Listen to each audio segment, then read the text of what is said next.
두 번째, 세 번째, 동화책 읽기. 동화책 읽는 거는 엄마들의 소유물이라고 생각을 하는데 아닙니다. 아이들은 아빠의 굵고 묵직한 목소리를 필요할 때도 있어요. 그래서 나는 동화책을 읽어주는 아빠다. 한번 손 한번 들어보실까요? 예, 감사합니다. 동화책 읽기는 소위 말해서 좀 어려운 종목이에요. 어려운 종목. 나 아닌 남을 위해서 책을 읽어준 경험이 많이 없는 아빠들, 특히 많이 힘든데요. 그런 아빠들 위해서 제가 말씀드릴게요. 그런 아빠들은 옛날에 부모님한테 들었던 옛날 이야기 해주셔도 됩니다. 옛날 이야기 해주셔도 되고요. 그 다음에 나는 옛날 이야기를 잘 모른다. 그러면은 아이들이 엄마 뱃속에 있을 때나 태어났을 때 이야기를 해줘도 좋습니다. 그때 너는 이런 아이였다. 아빠가 퇴근해가지고 집에 와서 엄마 배 귀에 대면은 네가 발로 쿵쿵 찼다. 그래서 나는 너 태명을 발차기라고 지었다. 뭐 이렇게 이야기해 주셔도 되고요. 나는 옛날 이야기도 없고 동화책 읽는 것도 힘들고 그래서 이제 아빠가 김 교수 강의에 간 거야. 그래서 동화책 읽기가 중요하대. 그래서 야, 책 가져와. 책 가져와. 자, 펴보자. 옛날에 호랑이와 팥죽 할멈이 살았다. 이래가지고 이제 한 2, 3분 읽잖아요. 그러면 애가 한마디 하죠. 아빠 피곤하시죠? 아빠 쉬세요. 괜히 엄한 짓 하지 말고. 힘든 종목이에요. 힘든 종목. 그래서 옛날 이야기도 없고 옛날에 뭐 육아와 양육에도 참여해서 기억이 애 어릴 때 기억도 잘 없다. 그래서 난 좋은 아빠의 가능성이 없느냐. 그런 아빠들은 아빠의 이야기를 하셔도 됩니다. 아빠 요즘 힘들다. 위에서는 누르지 밑에서는 치고 올라오지. 너네 엄마 맨날 바가지 긁지. 아빠 너무 힘들다. 그러면 이제 보통 한 7살 전후 아들들은 이야기하죠. 아빠 힘내. 그런 이야기도 하셔도 좋습니다. 그래서 동화책 읽기는 정말 좋은 활동이거든요. 그 다음에 아날로그식의 교육은 제가 다음 기회에 좀 스킵하기로 하고요. 같이 노래하는 거 굉장히 좋습니다. 그러니까 아이들은 어떻게 놀아야 돼요? 우리 사람한테는 오감이 있습니다. 오감이. 자, 한번 뭐가 있는지 한번 볼까요? 오감이 뭐가 있죠? 시각, 청각, 후각, 촉각, 미각. 자, 여기 안에 정답이 다 있는 거예요. 요거와 관련된 활동을 하시면 됩니다. 이건 제 이야기가 아니라 유아교육의 선구자였던 마리아 몬테소리가 한 이야기입니다. 감각교육. 자, 맛을 보면 아빠가 요리할 때 아빠가 해준 요리를 기억합니다. 그 다음에 촉각. 아빠와 부딪힌 그 부딪힘을 기억해요. 파더의 넘버원 스포츠가 아이들의 넘버원 스포츠가 됩니다. 아빠가 제일 좋아하는 운동이 야구면 야구일 가능성이 높아요. 아빠가 농구를 좋아하시면 아이들도 농구를 좋아할 가능성이 굉장히 높습니다. 아이들은 공통적으로 외롭고 힘들고 위로받고 싶을 때는 엄마의 따뜻한 가슴이 필요해요. 따뜻한 품 안이 필요하고. 아이들이 몸을 부딪혀서 놀고 뭔가를 해보고 싶을 때는 아빠를 찾습니다. 아빠의 힘센 근육과 단단한 가슴이 필요한 거죠. 이것은 마치 사람이 힘들고 지칠 때는 좀 메모리 폼 같은 좀 부드러운 침대에서 자고 싶고 내가 허리가 아프거나 좀 경직됐을 때는 단단한 침대가 필요할 때도 있다는 것과 마찬가지인 거예요. 그래서 이런 활동들도 같이 하면 좋아요. 이 노래가 왜 좋으냐면요.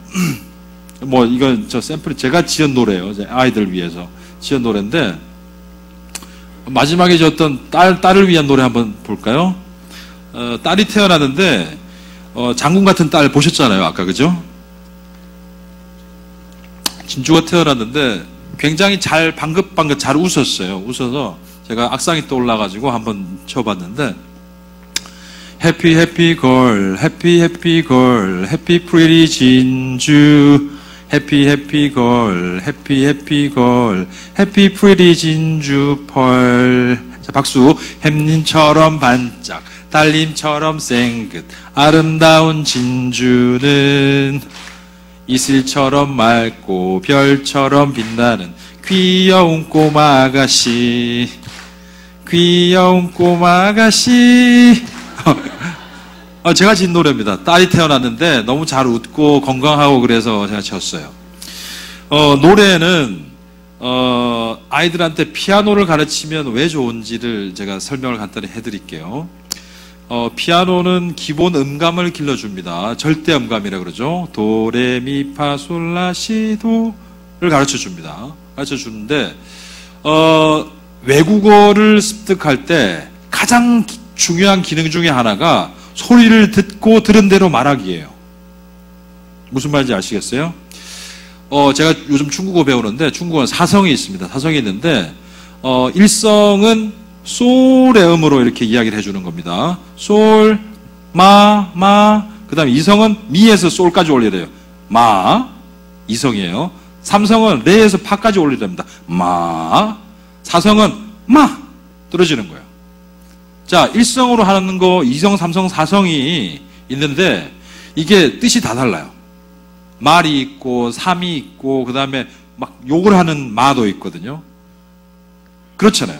그래서 음악을 통해서 절대 음감을 길러줄 수도 있습니다. 그 다음에 두 번째는 아이들이 손을 움직이는 놀이가 좋아요. 촉감, 센서리 머티리얼이라고 그러는데 물, 흙, 찰흙, 그 다음에 모래 이런 것들이 좋습니다. 이거는 중앙대학교 이원영 교수께서 이야기하신 바로는 아이들의 손은 아이들의 뇌의 축소판이다. 손을 움직이는 만큼 아이들이 뇌가 발달한다. 이런 이야기 있습니다. 아이들이 손을 많이 움직이는 거죠. 근데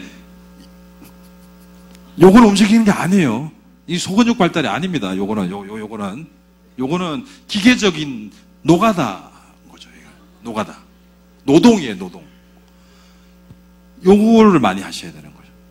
자, 그 다음에 노래가 좋은 이유는 노래를 통해서 다른 문화를 접할 수가 있습니다. 접할 수가 있어요. 다른 문화를 접할 수 있는데 노래를 통해서 쉽게 접할 수가 있어요. 쉽게 접할 수 있고 여러분들의 아이들이 살아갈 세상은 대한민국이 아니라 전 세계를 대상으로 살아갈 아이들이에요. 그러니까 스페니쉬 컬처도 있고 아메리칸 컬처도 있고 유로피안 컬처도 있고 아프리칸 컬처도 있고 저 동남아 컬처도 있고 중국 컬처도 있는 거예요. 그런 것들을 연결해주는 좋은 도구가 노래입니다. 노래. 그 교회에서 사랑의 동산이나 은혜의 동산 트레스 디아스라 그러죠. 3일 동안 피정 가는 거. 거기에 가면 가르쳐주는 노래가 있죠. 우리나라 장탁은 어떻게 울죠? 꽃기요 이렇게 울죠. 미국 장탁은요 쿠커두들드 하고 웁니다. 스페인 장탁은요 스페인 장탁은 끼리 하고 울어요. 자, 우리나라 암탉은 어떻게 울죠? 잘 안 웁니다. 우리나라 암탉은 잘 안 울어요. 암탉이 울면 망한다 그래가지고 잘 울지도 않아요. 그런데 뭐 꼭꼭꼭꼭꼭 뭐 이렇게도 뭐 우리는 암탉 우는 소리 잘 몰라요, 그죠? 솔직히. 자, 스페인의 암탉은 까라까라까라까라까라까 하고 운답니다. 알을 까라는 거지. 그 다음에 우리나라 병아리는 어떻게 울죠? 삐약삐약삐약 이렇게 울죠. 스페인 병아리는 삐요 하고 이렇게 웁니다. 그래서 그게 나라마다 다 소리가 달라요. 제가 성균관대 강의하는데 거기 노르웨이 학생이 와 있는데 거기는 장타가 어떻게 우냐 그러니까 쿠킬리큐 쿠킬리큐 이렇게 운답니다. 진짜요. 야, 실제로 그래요. 그러니까 각 문화의 요소가 노래에 잘 배치가 되어 있습니다. 그래서 제가 한번 불러볼게요. 깐따까요가 장탁이에요. 깐따까요 코넬 키리 라가이는 암탉이에요. 라가이나 코넬 까라 로스부에요스는 병아리입니다. 로스부에요스 코넬 피오 Y por eso los grandes amores de muchos colores me gustan a mí. y por las los grandes amores de muchos colores me gusta. 남이. 감사합니다. 제가 유치원에서 엔젤 유치원 국화바에서 이 노래를 아이들한테 가르쳐 줬어요. 그러니까 유치원에서 어머니들한테 당장 전화가 오더라고요. 애들이 이상한 노래를 불러요. 전화가 왔어요. 악보 좀 보내주시면 안 될까요? 그래서 악보를 보내드렸습니다. 그래서 엄마랑 아빠랑 이런 노래 부르면서 아, 스페인의 닭들은 이렇게 운단다. 그래서 우리가 사는 세상은 아름답고 그란데스 아모레스, 아모레스 사랑이에요. 사랑이 넘치고 이런 거는 다이버시티를 존중할 때 생기는 겁니다. 햄스터는 로보 베어 햄스터든 테디 베어 햄스터든 두 종자, 다른 종자를 붙여놓으면 한 종자가 죽을 때까지 싸웁니다. 색깔이 다르고 액취가 달라요. 냄새가 다르니까 다름에 대한 이해가 없는 거죠. 다름에 대한 이해가 없으니까 죽을 때까지 싸웁니다. 그런데 우리 아이들이 살아가야 될 세상은 다름에 대한 이해, 다양성, 다이버시티에 대한 이해가 없이는 세계를 상대로 생활할 수가 없는 겁니다. 우리나라의 가장 큰 장점은 아이들입니다. 아이들은 대한민국의 미래이고요. 우리나라는 자본도 없습니다. 기술밖에 없어요. 머리밖에 없다고요. 사람밖에 없습니다. 그 아이들을 가르치는 교육의 시작점이 아기학교이고 유아교육기관이고 유치원입니다. 그런 것이죠. 그래서 정말 내가 생각하고 내가 바라는 대로 아이들이 크지 않을 수도 있습니다. 그래서 아이가 잘못되거나 아니면 아이가 아프거나 그러면 굉장히 자책을 하는 부모님도 많이 계세요. 솔직히는. 근데 너무 그러실 필요는 없습니다. 아이들이 타고난 기질도 있고 또 아이들이 어떤 관계를 맺어가고 부모가 터치하기 힘든 부분이 있죠. 그래서 저분에게 부탁드려야 될 부분도 많습니다.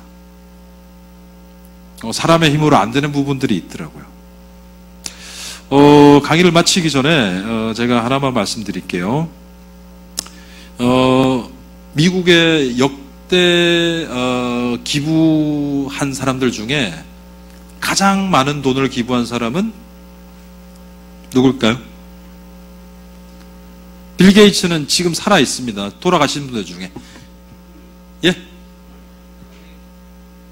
맞습니다. 카네기 누가 말씀하셨죠? 상품 드려야 되겠네. 네. 데일 카네기입니다. 데일 카네기는 생전에 2,500만 불을 기부를 했는데 지금 그 현재 가치로 이렇게 환산을 해보니까 한 4조 8천억 정도 되더라고요. 그렇게 많은 돈을 기부했는데 그분은 원래 돈이 많았을까? 원래 부자였을까? 아닙니다. 그분이 젊었을 때 하는 사업마다 망하고 정말 너무너무 힘들어서 가정도 파탄이 오고 너무 힘들어서 죽으려고 자살을 하려고 마음을 먹고 죽으려고 그랬어요. 근데 죽기 전에 배가 너무 고픈 거야. 그래서 한 싸구려 식당에 들어갔습니다. 근데 싸구려 식당에 싸구려 음식을 시켜놓고서 밥을 먹으려고 이렇게 보니까 저기 건너편에 그림 한 폭이 그려져 있어요. 액자가 하나 걸려 있더라고요. 어떤 그림이었냐면 바닷가에 돛담배 한 척이 바다에 떠 있는 것도 아니고 바닷가 모래톱에 처박혀 있는 그림이었어요. 아, 어쩜 저렇게 내 신세하고 같을까 그렇게 생각했죠. 근데 그 밑에 문구가 하나 쓰여져 있었어요. 언젠가는 밀물이 밀려오리니 나는 그때 바다에 나아가리라.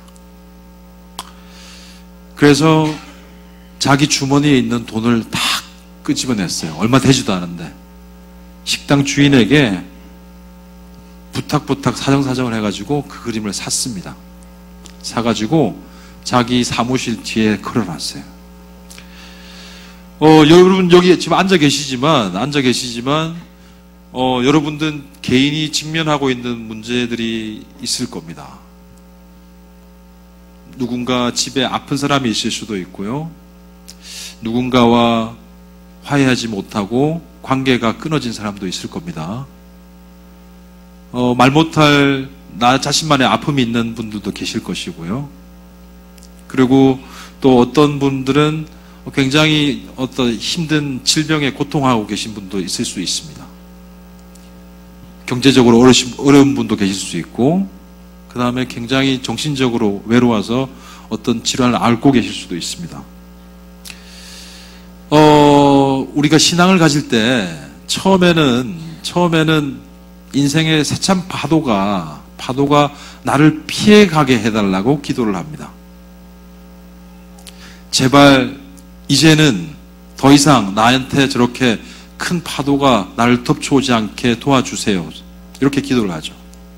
그런데 신앙이 깊어지면 깊어질수록 내가 저 파도를 이겨서 넘어가게 해달라고, 그 힘을 달라고 기도를 하게 된답니다. 여러분들이 서 있는 지점은 어느 지점입니까? 그래서 여러분들이 개인적으로 신앙이 있으시든 없으시든 간에 여러분들이 인생을 대하는 태도, 그 다음에 가장 가까운 가족을 대하는 태도, 그거를 보고서 여러분 아이들이 그대로 따라갈 겁니다. 제가 쓴 책의 표지 사진이 그거거든요. 인생의 큰 바다, 망망대해를 바라보고 있는 아빠와 아이. 아마도 수없이 많은 어려움들이 여러분과 여러분 자녀들에게 닥쳐올 겁니다. 그때마다 여러분들이 항상 강의 한 번 들었다고 완전 변하는 게 아니거든요. 책 한 권 읽었다고 변하는 게 아닙니다.